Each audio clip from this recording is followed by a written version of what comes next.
Hey guys, so today we are going to be looking at the BEERUS Red Zone no item run. So we already took care of the initial completion just to make sure that we got the stones and all that fun stuff.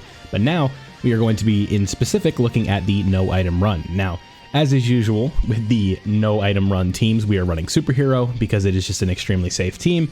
You have a lot of options to work around whatever the boss is going to throw at you, right? It's AoEs, it's supers, it's maybe even double super, stuff like that. You're going to be able to deal with it when you have Orange Piccolo. So Orange Piccolo does his thing. He's taking a little bit of damage right there nonetheless, but you will see as this run goes on, he does his thing. When we look at the other kind of units that we have on this team, we've got God Goku, we have Physical Gogeta, we have 17, we have the other Orange Piccolo, obviously. We have Tech God Goku, we have AGL Vegito Blue, and then we have Physical Sword of Hope. So Sword of Hope, sort of just wanted to give him a bit of a trial run because I have not really had a ton of experience using him yet because obviously didn't pull him until this celebration. Worldwide, those carnival banners were a nightmare for your boy, so we just really had to lock in and pull a copy of him before we pulled Gogeta because we already knew that was going to happen. Like when I saw him on the banner, it's like, oh yeah, I'm pulling him because I really wanted Future Gohan to be on the Part 1 banner so I'd be able to coin him and use him right away. But no, we have to wait till Part 2 to be able to use him with coins. But that's okay, so that's cool with me. But AGL Vegito Blue, he kind of does his thing. Obviously, we don't fuse. This team doesn't take nearly enough damage to be able to do all of that. So one kind of focus that we have here, 17, his damage reduction. When you're under the HP threshold, you're going to have that additional damage reduction, which ends up being very clutch. And then he also does provide the 60% defensive support, which is super convenient as well, with the Ki +4. So when you take the Ki +4 support that 17 is giving, then you also give the 2 Ki that Piccolo gets when he gets hit. You're just looking at a whole lot of defensive support as well as Ki. So, we have a unit like Physical Ultimate Gohan, and, you use him struggling for Ki, but when you use a kind of a setup like this, you're not going to be struggling for Ki nearly as much. But Sword of Hope right there, 7.14, not terrible whatsoever. He is, I don't really know if he's like too impressive in this run, but he holds it down and doesn't get us killed, so that's always a plus. That's kind of the role of the floaters for me, right? You sit pretty, you don't die, and all is fun. Like I'm really not going to think much of it, right? And when you have a guy like this Trunks, you're going to be able to get some decent, respectable attack stats, right? Nothing too crazy, but also only at 55%, so can't expect the world, but he is link leveled, so it's like, hey, you're a good LR, I'll link level you as soon as I can. So he was just on the team with Physical Gogeta. So Tech God Goku, I'm sure you guys, that's pretty simple, self-explanatory. He just has his damage reduction. Then you also have Physical Gogeta with his guard, with the attack. He just does like an insane amount of damage when you kind of add everything up, right? With the 3 to 4 supers that he's doing, and especially when you get into the Vegito Blue mode. Now, the Gogeta Blue mode. Looking at this specifically, you have the second phase, which is a bit of a pain because this BEERUS does disable dodging. So that takes a couple of units out of the picture, right? Where I remember in my initial runs when I was trying to do this the night it came out, I was trying to use units like, not even Tech Caulifla, but what's it called, the 5-year LRs, specifically Gogeta. His dodging would have made things very easy when you get to turn 4, but you cannot do that. So turn 4, Gogeta dodging, none of that. We had to kind of work around that and move towards something a little bit different, right? So what we did was, instead of focusing on dodging and stuff like that, we went into the handy dandy, damage reduction. So now when we go into this Fury mode, BEERUS is hitting way harder, and you have to be very careful because with units like 17 and stuff like that, you are going to take a decent bit. So Orange Piccolo, as you guys know, we don't really sit and watch Orange Piccolo in these videos. So what I'm going to do is kind of quickly speed through this in the recording here. Obviously the same video, so you aren't going to be missing any of the action, but you guys get the idea. It's all about the Orange Piccolo fun here. Boom, boom, boom, boom, boom, and we are out. So now we are back to the regular fight. We have 3 charges.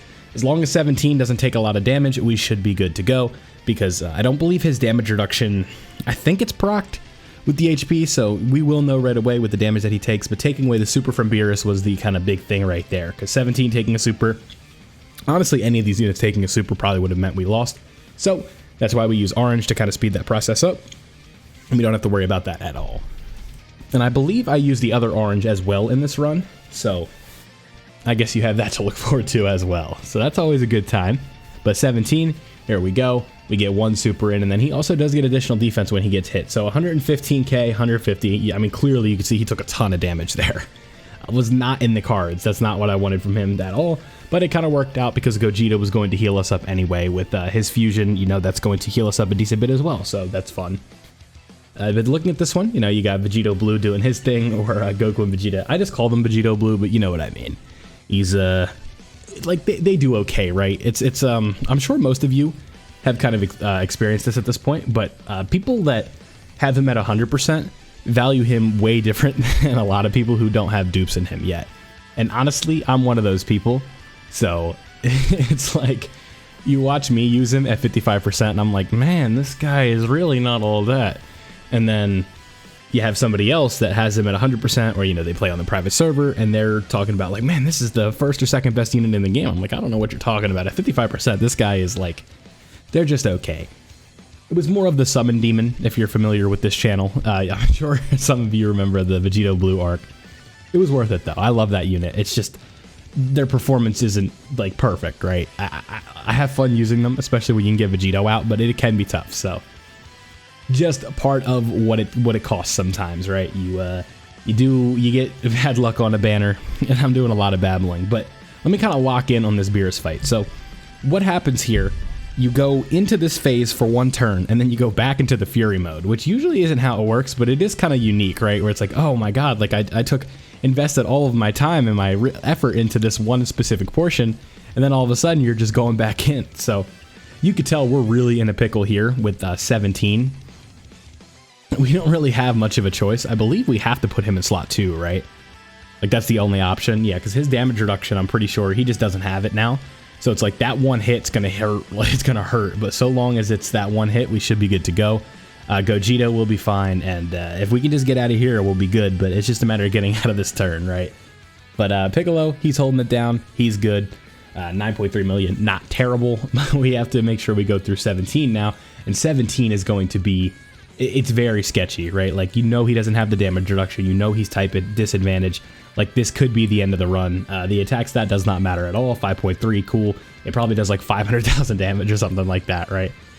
459,000, and then that normal hits for 84. So, I guess that means he did have his damage reduction?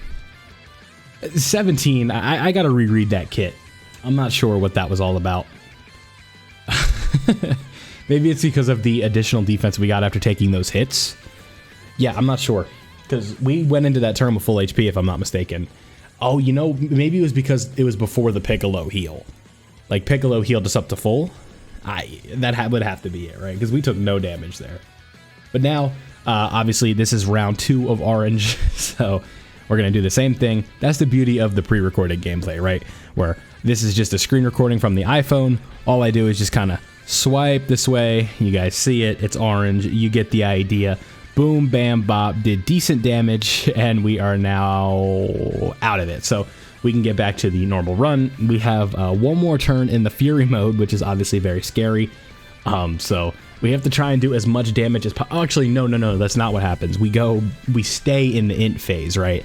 And so we just go back. It's like, I'm pretty sure it just goes back to phase 1, where the Fury meter resets, and you just kind of go from there. You got to thug it out, right? So that's basically it. Yep, Piccolo does decent damage right there. Vegito Blue is obviously going to do a little bit. 6.2 mil isn't crazy, but it's good enough. So we just have to go in 1 more time. We get Trunks on the next rotation, which is not terrible. Obviously, he does his thing, and we kind of just get the W from there, right? So that's pretty cool. Overall, I'd say this is a pretty, like, I don't know if difficult is the right word. It depends on the lens that you look through it, right? It's like you have the superhero team makes almost everything look easy, but I think when you look at objectively how the fight is structured, I think it's well designed where it's difficult. You kind of have to get a couple lucky breaks, but if you bring the superhero team, you shouldn't struggle too much. But again, I think the superhero team is not a good measure for the difficulty of an event because this team just makes everything look easy. So the Trunks standby, honestly, I'm gonna keep it real with you. I didn't know what it did. And he had 550k defense. So I'm like, let's just thug it out. even if BEERUS does a super, it's not going to be enough to take us out because we're back in the first phase, and we'll just let Sword of Hope Trunks do his thing and get us the W. But with that being said, this was the BEERUS no item run. You know the priority on this channel, not even the priority, but we have to make sure that we get all of the red zone stages done with no items, and this was part of that. So let me know down below what you guys think of this stage. Do you think this is harder than the Fusamasu fight? Do you think this is too easy? Do you think it's too hard? Have you beaten it if you play JP? All that fun stuff, let me know down below. But yeah, 9th anniversary has been chugging along. You guys can look forward to the Frieza no item run coming out either later tonight or tomorrow, but we already have that one recorded. I just got to voice over it and we'll be ready to go. So with all that being said, don't forget to leave a like if you did enjoy today's video, subscribe if you are new, and turn on notifications so you don't miss out on any of my Dokkan content. Interacting with the videos helps a ton and helps the channel grow. So thank you guys for watching so much, and I'll catch you in the next one.